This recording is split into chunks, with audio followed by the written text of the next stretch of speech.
2003, I got a phone call from Steve Jobs. Out of the blue. I'd just become head of the Aspen Institute. He knew me from my days at Time magazine, and he said he wanted to have a talk with me. I said, fine. We took a walk, and he said, why don't you do a biography of me? I had just done Ben Franklin, was working on Albert Einstein, and at first I thought, wow, he thinks he's, Franklin, Einstein, he's next in the sequence.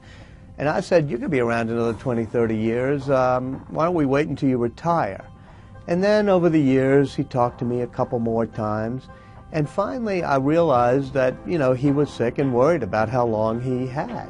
And I said, sure, I'd do this book because Steve Jobs represents the intersection of creativity and technology. And that's what I'd been writing about in Franklin and Einstein and everybody else.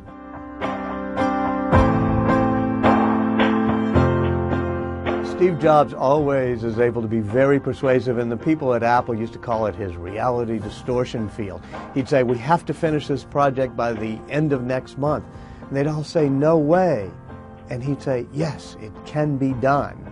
And lo and behold, they would do it.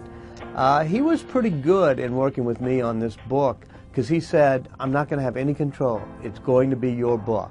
From the very first day we spoke till just recently, when we were finishing up our interviews, he said, just remember, it's your book. I'm not even going to read it before it comes out.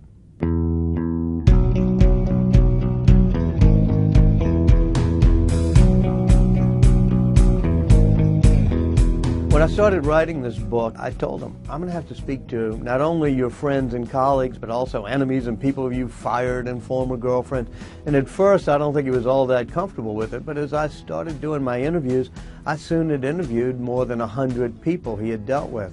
Now it's probably close to 200, and it's interesting. You get a well-rounded picture, and, he's a complicated guy. It's a little bit like that Rashomon effect. So many people tell you so many different things, and you try to shape the picture from that.